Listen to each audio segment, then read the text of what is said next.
Приветствую вас, друзья! С вами капитан Максим, вы на канале Максмастер. Сегодня я отвечу на один из популярных вопросов, потому что мне его задают и в комментариях под моими видео, периодически задают в телеграм-канале, ну и несколько раз задавали в ТикТоке. Вопрос звучал следующим образом, я обобщу все вопросы в один. Чем хороши контейнеровозы с двухнастроечной компоновкой, то есть когда настойка одна расположена в носовой части, а вторая настройка смещена в кормовую часть, какие есть основные плюсы, какие есть основные минусы и на каких судах лучше работать. С вами капитан Максим, вы на канале Максмастер. Саживайтесь поудобнее, мы начинаем. Полный вперед, поехали!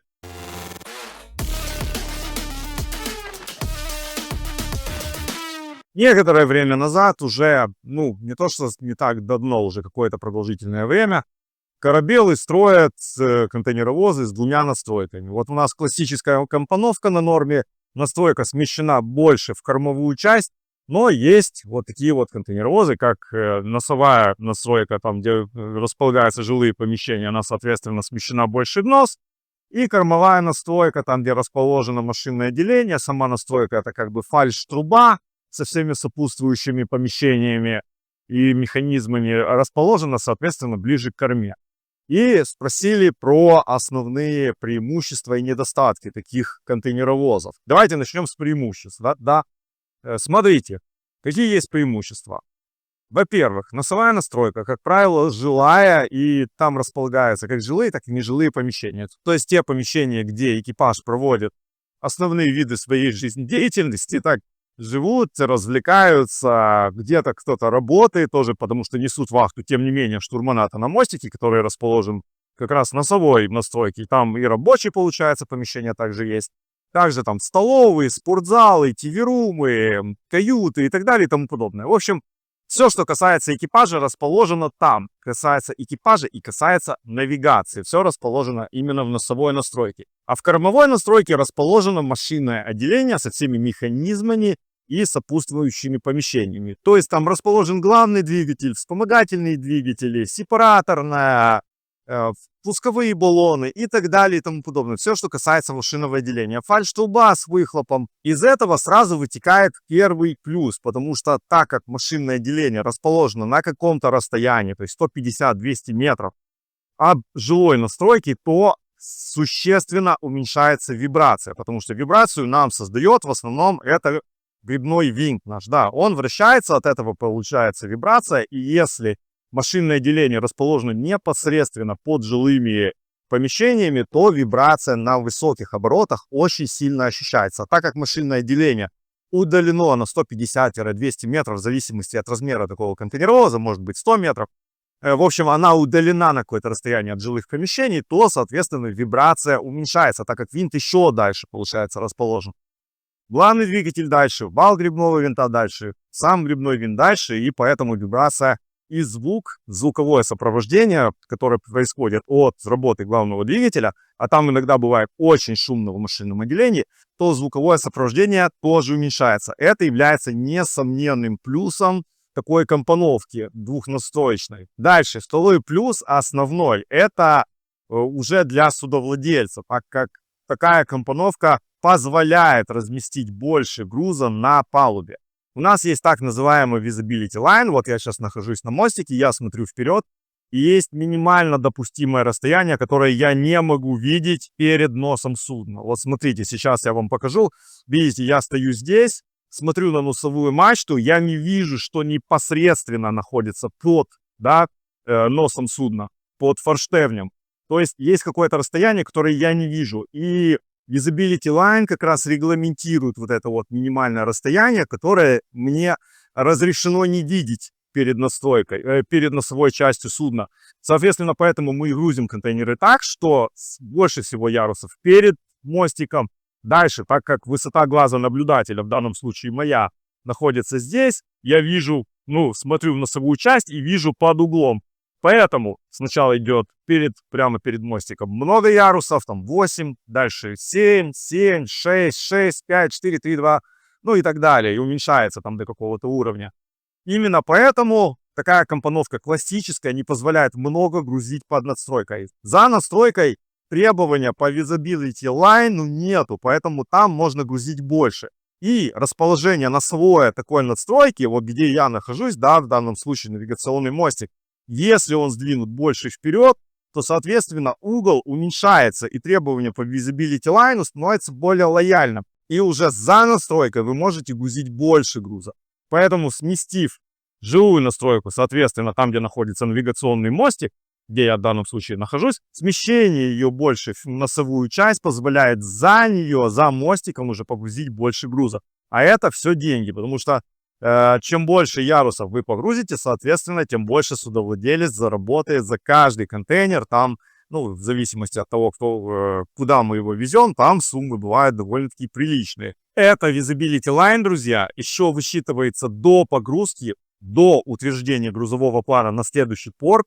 И помимо того, что вы должны правильно распределить контейнеры по палубе, да, погрузку, для того, чтобы вам никакой контейнер не мешал вашему обзору, потому что контейнеры, как ни странно, имеют разную высоту. Есть стандартные, есть хай-тюбы, которые выше, чем стандартный контейнер. Но также нужно обязательно принимать во внимание дифферент судна. Для тех, кто не знает, что такое дифферент, быстро объясняю.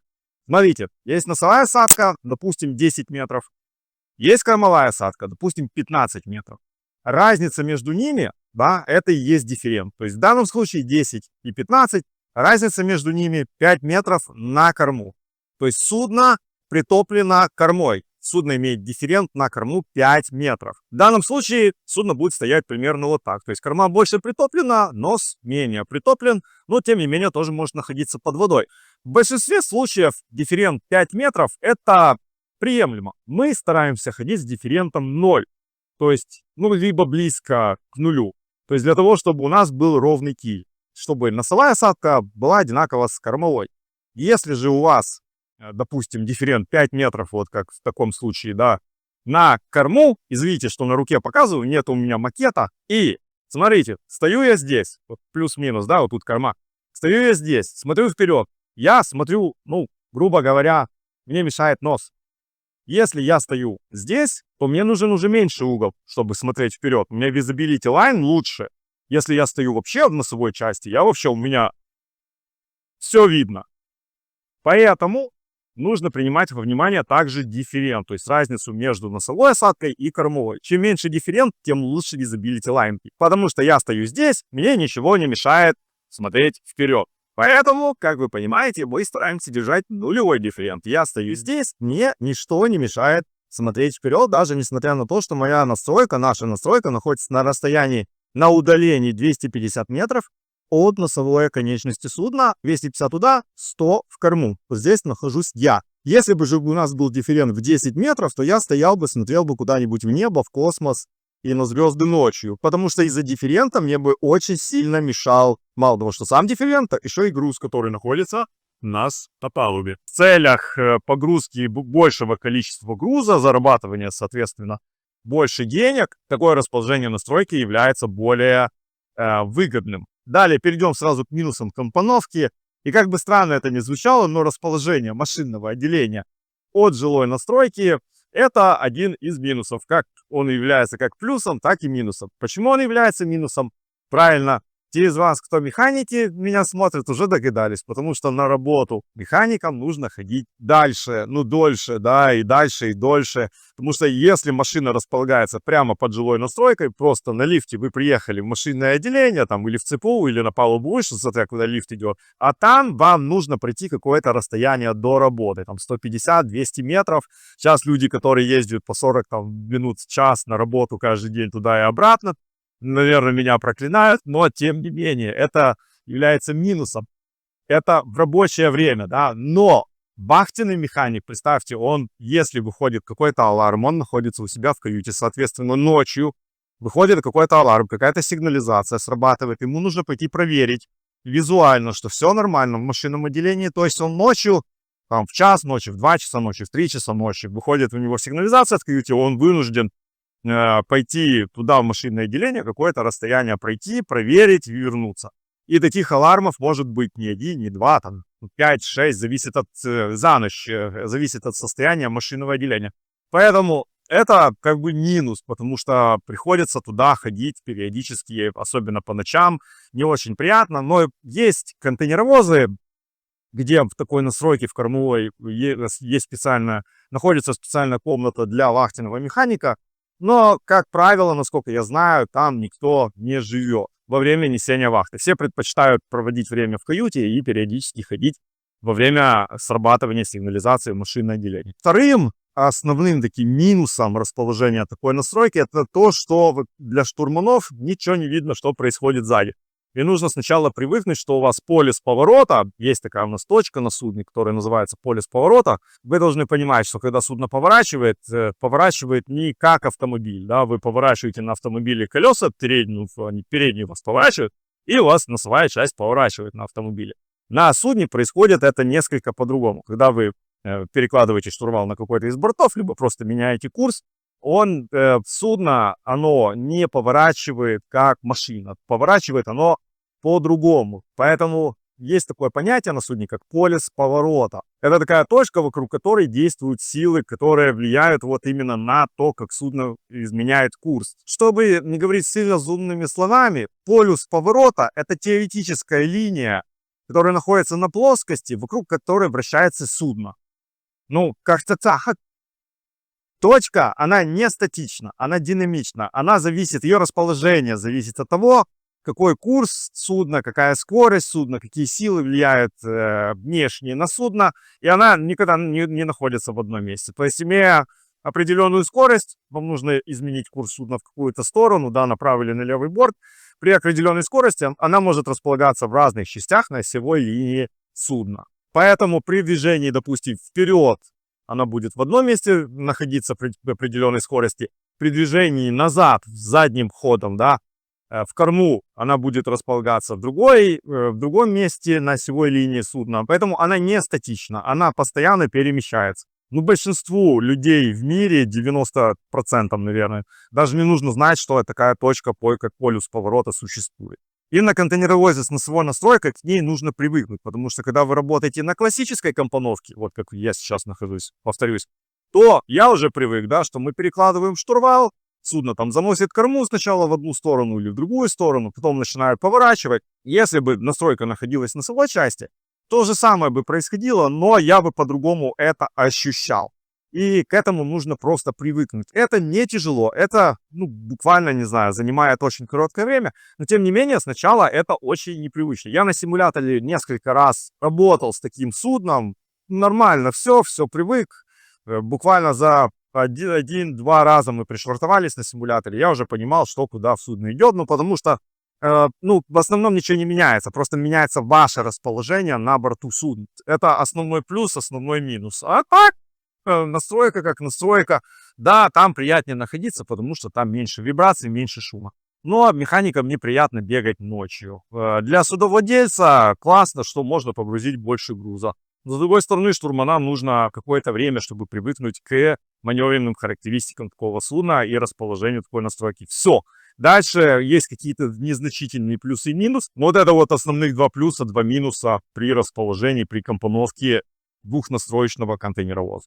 Если же мы с вами, друзья, еще порассуждаем о новейших контейнеровозах, которые вот сейчас строят, и CMA CGM класс «Русалка», Mermaid класс, также Maersk начали строить такие контейнеровозы, где настройка находится прямо вот в носовой части.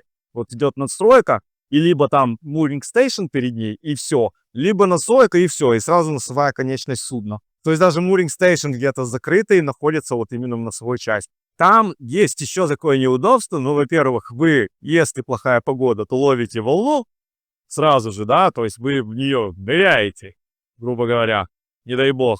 Или я не представляю, какой там звук во время отдачи якоря. Наверное, громковато все-таки. Ну, а из минусов там то же самое. Нужно ходить в машинное отделение. Фальш-труба находится аж в самой кормовой части. Там даже не смещена она в кормовую часть. Она находится прямо в корме.